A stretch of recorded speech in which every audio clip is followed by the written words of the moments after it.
Welcome back to ZNGP Today. Pecco Bagnaia has branded Ducati's lack of explanation for his Mandalika collapse. Very disappointing. After a weekend that swung from Motegi high to Indonesian low in 7 days. The double world champion, fresh from a Motegi double and pole, could not find the same feeling on the Lombok street circuit, finished well off the pace in both sprint and GP and then crashed out on lap 8 of the Grand Prix. Reigning champion Marc Márquez described himself as sad after suffering a right collarbone injury in a first-lap crash with Marco Bezzecchi at the Indonesian Grand Prix. The incident ended Marquez's race after just 6 corners, forced him to fly to Madrid for scans and treatment, and leaves Ducati without either factory rider finishing a chaotic Lombok weekend. Ducati team manager Davide Tardozzi says Pecco Bagnaia is devastated after a miserable Indonesian weekend, and the factory has deliberately limited his media duties to protect his emotions. A week on from Motegi, where Bagnaia swept the weekend, the two-time world champion returned to the kind of form that has dogged him for much of 2025, and Tardozzi says Ducati is focused on him as a person as much as a rider. Aprilia CEO Massimo Rivola has confirmed Marco Bezzecchi avoided major injury following a heavy collision with Marc Márquez at the Indonesian Grand Prix. The impact, which left Márquez with a fractured collarbone, ended both riders' races and triggered a steward's inquiry.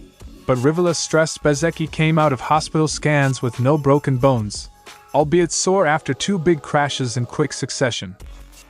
Don't forget to click subscribe button and the bell icon for MotoGP news update.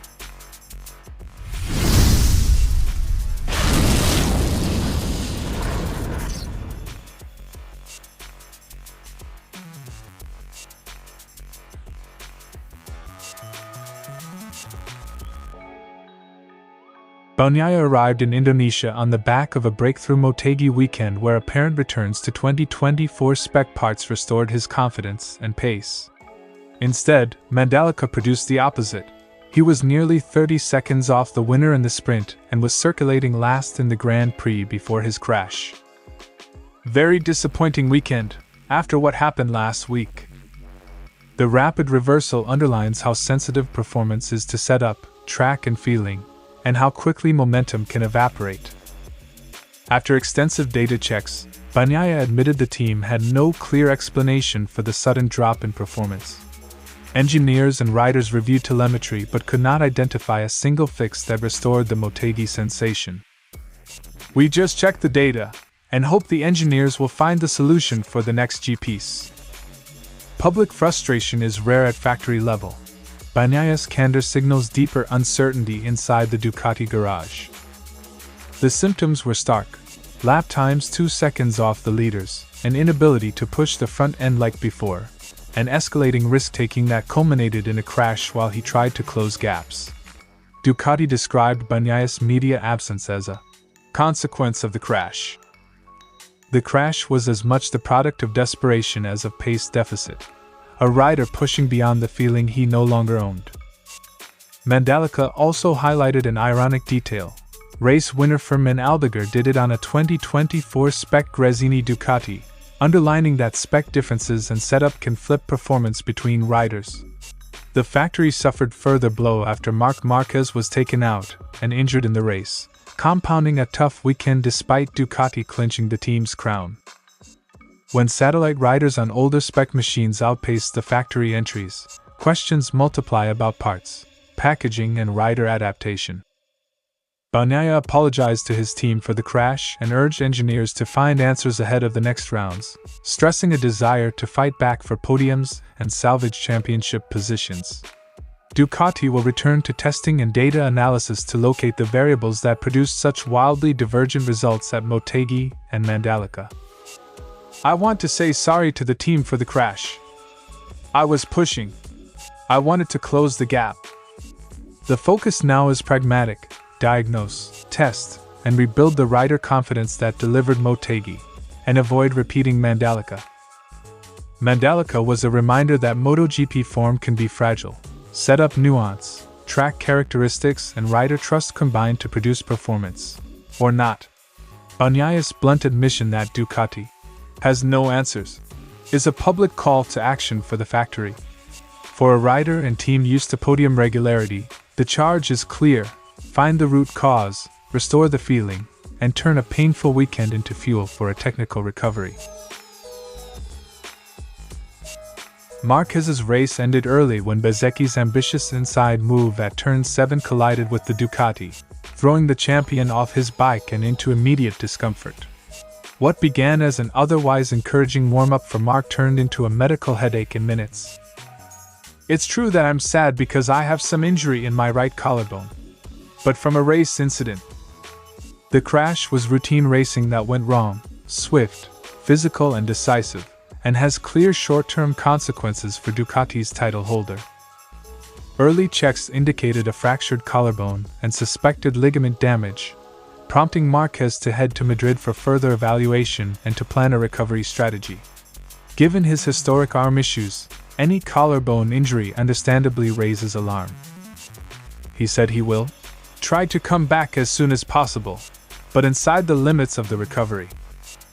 The immediate priority is medical clarity, fracture type, ligament involvement, and a realistic rehabilitation timetable. The collision compounded a poor day for the factory Ducati team. Marquez's crash was followed by teammate Pecco Bagnaia's own off-road struggle, an eventual crash on lap 8. The result was an empty factory garage at the checkered flag even as a Gresini Ducati rookie took the win. 2 non-finishes from the works riders is a blunt reminder that even leading teams can have fragile weekends. Bezzecchi visited Marquez to apologize on site, and both riders face medical evaluations. The stewards opened an inquiry into the clash to establish whether the move was reckless or simply one of those high-risk overtakes that sometimes ends in contact. Marco Bezzecchi already came to me and said sorry. This happens. It was not on purpose. Apologies help with personal relations, but the steward's decision will determine whether any sporting penalty follows. Marquez's injury timing, weeks after a title-clinching Motegi, shifts Ducati's immediate planning. The team must manage rider recovery, medical risks given Marquez's past arm problems, and the championship calendar. Ducati will weigh conservative recovery against pressure to return as soon as safely possible. Teams now juggle medical caution, rider morale and the practicalities of upcoming rounds, all while keeping development and points collection on track. Marc Márquez's Mandalika crash is a reminder that MotoGP's margins are thin. A single corner can switch celebration to concern. With a fractured collarbone suspected and stewards probing the incident, the focus moves from post-race reaction to medical scans, recovery planning and any competitive consequences. For Marquez and Ducati the priority is clear: heal well, return when safe, and keep perspective amid the season's remaining chapters. Tardozzi made clear Ducati's immediate priority has been Bagnaia's well-being. After a weekend that saw him qualify poorly, complete the sprint at the back and then crash out of the Grand Prix, the team withheld him from interviews to avoid amplifying distress.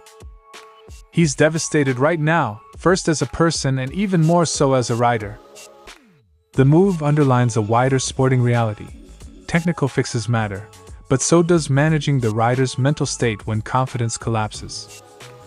Bagnaia's sudden swing from Motegi form to Mandalika misery has baffled engineers and media alike.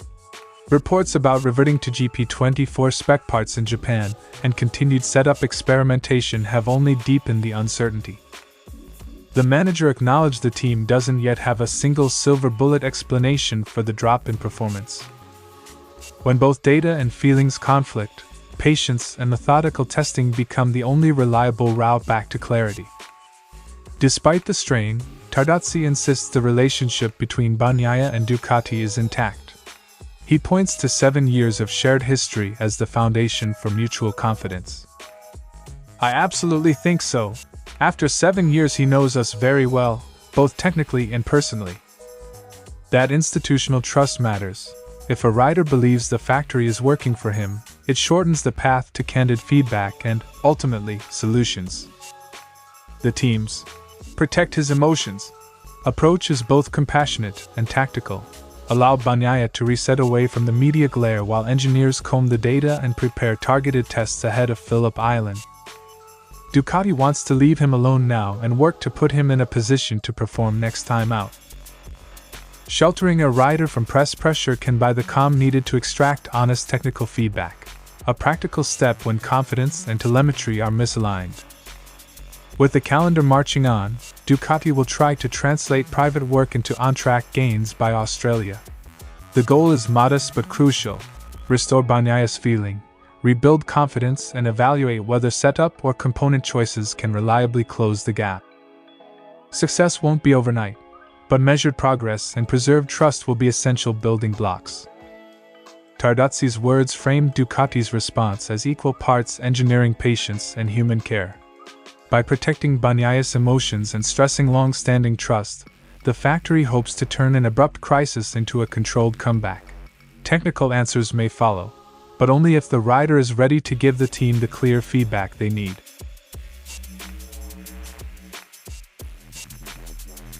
The decisive moment came at turn 7 when Bezzecchi, charging from a difficult start, attempted an inside overtake on Marquez and made contact with the Ducati.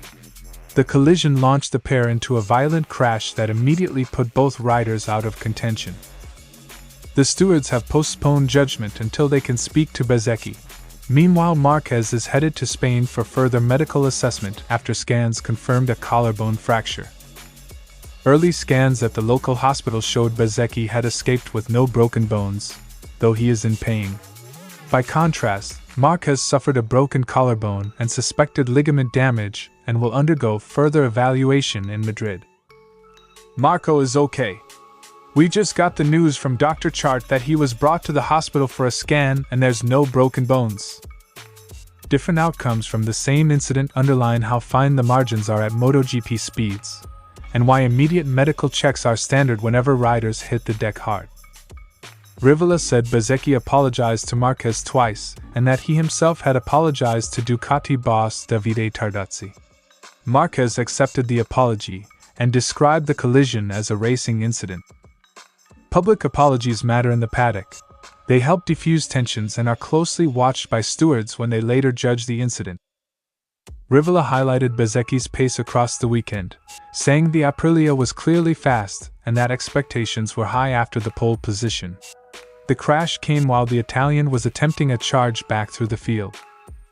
Marco, I think, was clearly the fastest rider during this weekend, he said, noting that Bezzecchi had already staged significant recoveries earlier in the event. High pace plus an ambitious overtake is a familiar recipe for both spectacular moves and occasional contact, and it frames why teams keep pushing even when the risks are obvious. The stewards have delayed a decision until they can interview Bezzecchi, leaving the incident's sporting consequences unresolved. From a team perspective, Aprilia must manage a rider recovering from two big impacts in close succession, while Ducati deals with the loss of its champion to injury. The ruling may affect future grid behavior and, depending on Marquez's recovery timetable, influence the championship picture, but those questions will only be answered after medical reports and the stewards' hearing. Massimo Rivola's update offers measured relief. Bezzecchi avoids a major injury, but the crash will reverberate. There are immediate human consequences: two riders battered, apologies exchanged, and broader sporting ones, a steward's probe, potential penalties, and a sideline championship contender in Marc Márquez. For now, the paddock must wait for medical clarity and the steward's findings, even as teams regroup and prepare for the next round. Thanks for watching ZNGP Today, and this is your MotoGP news update. And see you next time!